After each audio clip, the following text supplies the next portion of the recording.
रांची से बड़ी खबर मिल रही है। पुलिस ने करोड़ों की अवैध कफ सिरप जब्त की है। देखिए, चावल की बोरियों में दरअसल ये जो सिरप थी वो छिपाई गई थी। यूपी क्राइम ब्रांच की सूचना पर कार्रवाई हुई है। जानकारी के मुताबिक चावल भरी बोरी में छिपा करके 13,400 कफ सिरप की शीशियां लेकर के जाया जा रहा था। तभी पुलिस ने कार्रवाई करते हुए ट्रक से अवैध सिरप को बरामद किया है। मौके से महाराष्ट्र के रहने वाले वसीम निजाम शेख को भी गिरफ्तार कर लिया गया है। तो पुलिस की बहुत बड़ी कार्रवाई मानी जा रही है। करोड़ों की अवैध कफ सिरप जब्त कर लिया गया है। जब उसकी जांच की गई तो फेंसिडिल नामक एक कफ सिरप है, वो 13,400 क्वांटिटी उसकी बरामद हुई है और ये एक रेगुलेटेड ड्रग है और उसने कोई डॉक्यूमेंट प्रोड्यूस नहीं किया।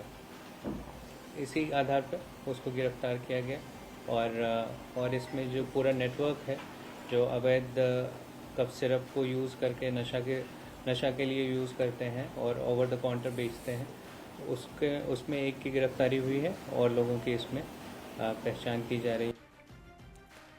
खबर हजारीबाग से मिल रही है, जहां शेख भिखारी मेडिकल कॉलेज अस्पताल में एक हैरान करने वाला मामला सामने आया है। अस्पताल में भर्ती गर्भवती महिला की मौत बेड से गिरने के कारण हो गई है। अब इस हादसे में महिला के गर्भ में पल रहे बच्चे की भी मौत हो गई है।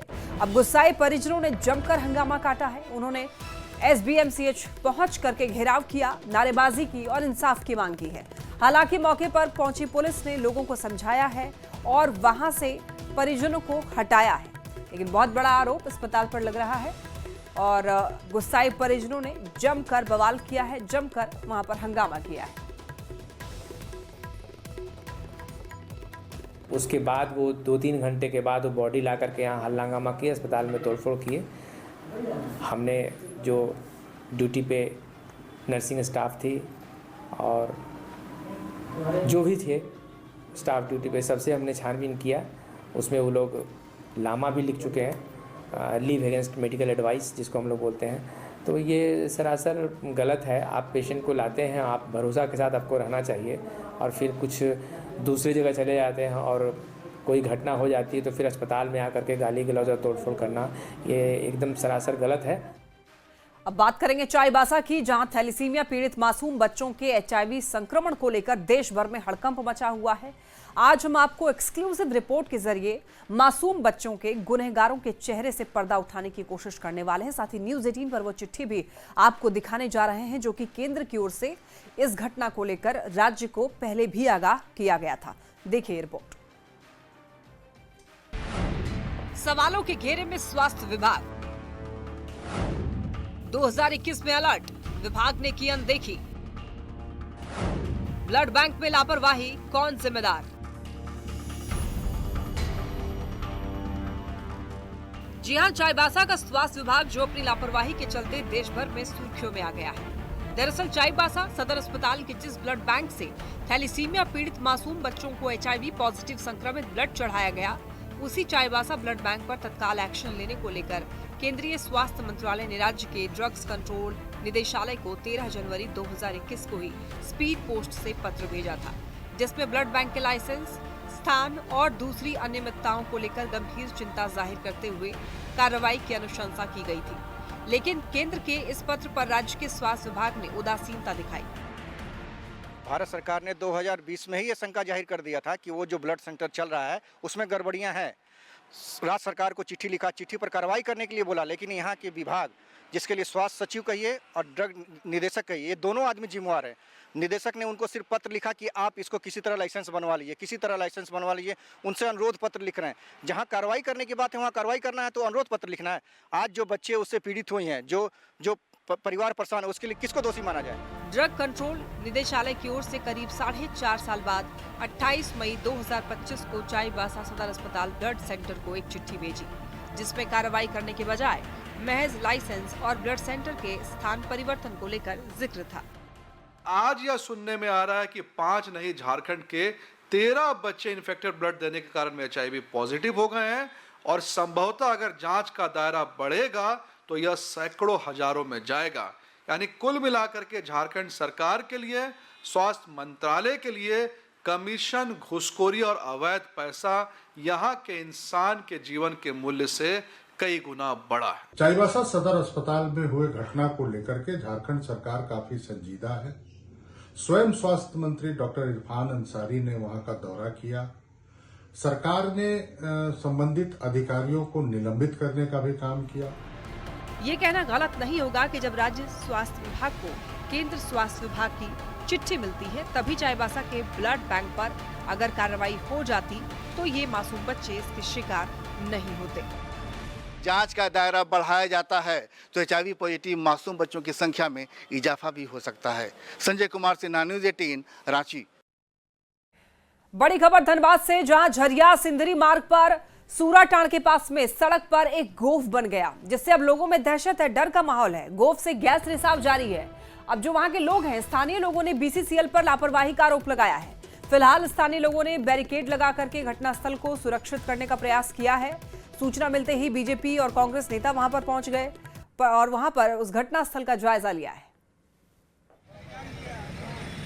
कहा जाता है इसे, और इस क्षेत्र के अंदर में पूर्व में भी कई बार सड़कों के ऊपर में इस तरह का घटनाक्रम हो चुका है और बार बार BCCL से कहा गया कि इसको अस्थायी समाधान की दिशा में आप प्रयास करिए, क्योंकि लाखों लोग इस सड़क से प्रभावित होंगे।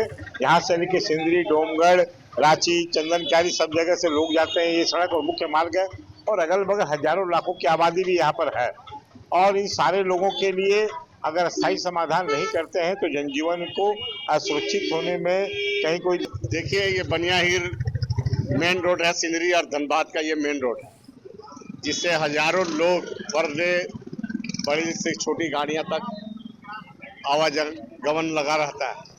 और उसी बीच में आप देख रहे हैं कि अगिन प्रभावित क्षेत्र है, आग लगा हुआ है, रोड से धुआं फेंक रहा है। एक साफ लापरवाही BCCL का ये है। BCCL का ऐसा लापरवाही है, जो बालू बनाना चाहिए था, बालू में घपलाव किया जाता है ट्रांसपोर्टर द्वारा। घाटशिला उपचुनाव के बीच में कांग्रेस और JMM के बीच देखिए बयानबाजी तेज हो गई है। कांग्रेस की पूर्व विधायक अंबा प्रसाद ने यह कहा कि कांग्रेस किसी को धोखा नहीं देती और बीजेपी के खिलाफ संघर्ष कर रही है। वहीं JMM नेता ने कहा है कि चुनाव के बाद बिहार मुद्दे पर समीक्षा होगी। इस बीच बीजेपी ने दोनों दलों पर चुटकी ली, कहा कि अब दोनों ही अपने अस्तित्व की लड़ाई लड़ रहे हैं। घाटशिला उपचुनाव को लेकर के भी बीजेपी ने बयान दिया है और कहा है कि जनता चुनाव में जवाब देगी। कभी किसी को धोखा नहीं देती है और कांग्रेस हमेशा थी और हमेशा रहेगी। कांग्रेस ही है जो बीजेपी के खिलाफ, हमारे जो नेता हैं, हमारे राहुल गांधी हैं, हमारे मल्लिकार्जुन खड़गे हैं, हमारे बाकी लीडर्स हैं, सभी प्रमुखता से और बहुत ही ताकत से जितना बीजेपी के खिलाफ लड़ रहे हैं उतना मतलब कोई नहीं लड़ रहा है। विधायक बन जाने से आदमी नेता नहीं बनता, बस मैं इतना ही कहूँ। बिहार की बात जो हुई है, बिहार में जो भी घटना घटी है, जैसे भी वो उस पर भी चुनाव के बाद विचार होगा, बातें होंगी, और कौन क्या है, कितने पानी में, ये सब कुछ तो ये तो सब अपने आप को सभी लोग जो हमारे आज जिनकी जमानत भी जब्त हो जाती है वो भी कहते हैं कि हमारे आगे कोई नहीं है, तो इसमें हम कोई टिक्का टिप्पणी नहीं करना चाह रहे हैं। आपस में JMM कांग्रेस आपस में अस्तित्व की लड़ाई लड़ रही है, तो निश्चित रूप से कहीं ना कहीं ये लोग बहुत ही कमजोर हो चुके हैं, अपनी धरती को खोते हुए देख रहे हैं, अपनी जमीन को जाते हुए देख रहे हैं। तो जहाँ पे इस तरह की चीज़ें होती हैं तो फिर वो खटास पैदा होता ही है। तो इसकी परिणाम आपको देखने को मिलेगा घाटशिला उपचुनाव में। निश्चित रूप से भारतीय जनता पार्टी एक अच्छे मार्जिन से वहाँ पे जीत दर्ज करेगी। घाटशिला उपचुनाव को लेकर जहां झारखंड मुक्ति मोर्चा ने बिहार की नाराजगी को दबा कर रखा था, मगर उसी बीच कांग्रेस के पूर्व विधायक ने इस नाराजगी को फिर से एक बार तूल पकड़ा दिया है। कांग्रेस के पूर्व विधायक ने कहा है कि कांग्रेस के बिना झारखंड मुक्ति मोर्चा का कोई अस्तित्व नहीं है। तो वहीं इस मुद्दे को लेकर अब झारखंड मुक्ति मोर्चा ने भी कड़ा जवाब दिया है, मगर इसी बीच अब बीजेपी इन दोनों के विवाद को चुटकी लेते नजर आ रही है। मगर अब देखना यह है कि घाटशिला उपचुनाव के बाद ये मुद्दा क्या कुछ गहराता है और इसका क्या कुछ असर होता है झारखंड की राजनीति में, वो तो आने वाला समय ही बताएगा। न्यूज़ 18 के लिए जमशेदपुर से आशीष कुमार तिवारी। झारखंड के स्वास्थ्य मंत्री इरफान अंसारी ने भी बिहार चुनाव को लेकर बयान दिया है। मंत्री ने कहा कि इस बार बिहार में बदलाव तय है, जनता इसको लेकर मन बना चुकी है। हालांकि बिहार चुनाव में JMM को कोई सीट नहीं मिलने पर इरफान अंसारी चुप्पी साधते हुए नजर आए। बार बदलाव तय है। भारतीय जनता पार्टी की घोषणा करने की क्या आवश्यकता है, पहचानने का, और चूक हो सकता है पार्टी से भी कि हुआ है चूक, हम लोग भी रियलाइज करते हैं। तो अभी अगर मुद्दा इसको बनाऊंगा तो फिर भाजपा को लाभ मिलेगा। उन्होंने कहा है कि चुनाव के बाद समीक्षा करेंगे, तो कर सकते हैं समीक्षा। बीजेपी के वरिष्ठ नेता और पूर्व केंद्रीय मंत्री अश्विनी चौबे सपरिवार देवघर के बाबा वैद्यनाथ मंदिर पहुंचे। उन्होंने बाबा वैद्यनाथ की विधि विधान से पूजा अर्चना की। मंदिर में कड़ी सुरक्षा के बीच बाबा वैद्यनाथ के दर्शन पूजन किए और इस दौरान अश्विनी चौबे ने बिहार चुनाव में एनडीए की जीत की कामना की।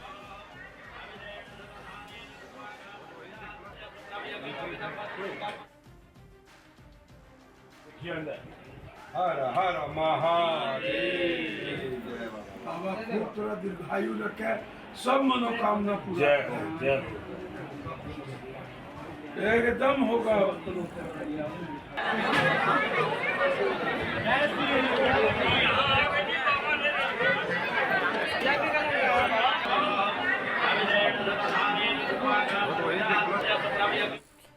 गिरिडीह में मोंथा चक्रवात किसानों पर बुरी तरीके से प्रभाव डाल रहा है। लगातार हो रही बेमौसम बारिश के कारण किसानों के कई एकड़ में लगी हुई धान की फसल बर्बाद हो गई, जिस कारण किसान परेशान भी हैं। किसान लगातार अधिकारियों से भी मुआवजे की मांग कर रहे हैं।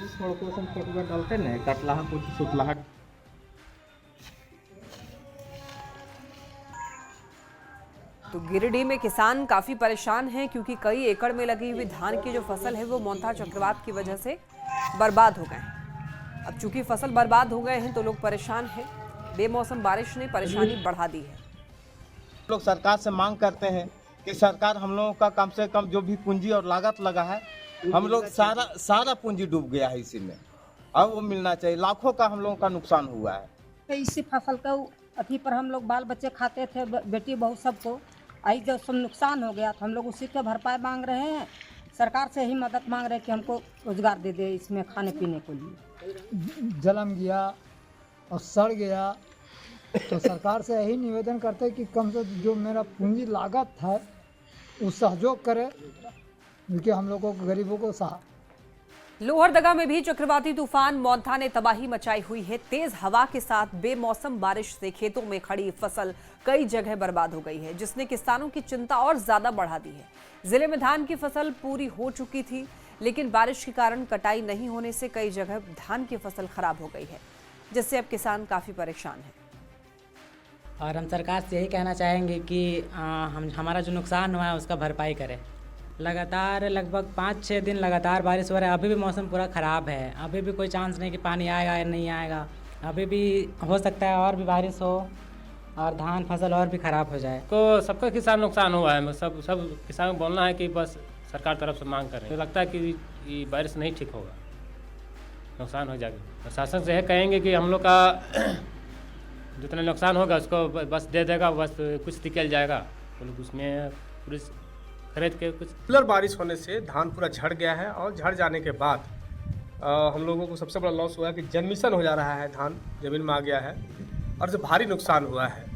और पूरे इलाका पर, लोहरदगा के लगभग इलाका पर ये स्थिति है। हमारे यहाँ भी काफ़ी नुकसान हुआ है, चूँकि धान पूर्णतः पका हुआ था। इसके लेकर मोंथा तूफान ने काफ़ी नुकसान पहुँचाया। देखिए, बात चाईबासा की करें तो चाईबासा में भी चक्रवाती तूफान मोंथा ने धान की फसल को नुकसान पहुंचाया है। जिन किसानों ने बारिश से पहले खेतों में धान की कटाई की थी, अब बारिश में भीग जाने से उनके खेतों से निकाल करके उन्हें दरअसल खेतों से निकाल करके मेढ़ में सुखाना पड़ रहा है। अब इसके साथ ही खेतों में खड़ी धान की फसल भी बारिश से नीचे गिर गई है। मोंथा चक्रवाती तूफान के असर से 2-3 दिनों तक हुई बारिश से पश्चिम सिंहभूम चाईबासा जिला के किसानों की भी परेशानी बढ़ गई है। किसानों की जो खेतों में धान काट कर गिराए थे जो किसान, वो भीग गए हैं और अभी किसानों की परेशानी ये बढ़ गई है कि वे इन धान के जो फसल कटी हुई यहाँ पर खेत में गिरी हुई है उसे बाहर निकाल कर मेड़ पर सुखाना पड़ रहा है और उसके बाद ही वे घर ले पाएंगे। इसके अलावा अन्य खेतों में भी जो कटाई नहीं हुआ है वो भी कई जगह धान की फसल जमीन पर गिर गई है। तो ऐसी स्थिति में धान के किसानों की परेशानी बढ़ गई है। कटाया मंगलवार बारिश हो गया। तो अभी क्या कर रहे हैं इसको अभी सुखा करके ले जाएगा घर। अभी उठा के सुखा रहे हैं तभी ले पाएंगे। हाँ। मतलब 1-2 दिन इधर छोड़ देना छोड़ देना। तो ये तो डबल मेहनत हो जा रहा है। डबल मेहनत होगा। जो किसान धान की कटाई कर रखे हुए थे उनकी परेशानी दोहरी बढ़ गई है कि अब 1-2 दिनों तक इस धान की फसल को जो कटकर खेतों में गिरी है इसको उठाकर मेड़ में रखना पड़ रहा है। 1-2 दिन तक सुखाना पड़ेगा, उसके बाद ही वे घर ले पाएंगे। मोंथा तूफान के असर से धान के किसानों की काफ़ी परेशानी बढ़ गई है और लोग अभी धान को किस तरह सुरक्षित तरीके से घर ले जाएंगे इसका मशक्कत करने में लगे हुए हैं। रुपेश प्रधान, न्यूज़ 18 चाईबासा। यहाँ वक्त एक छोटे से ब्रेक का, जल्द लौटेंगे।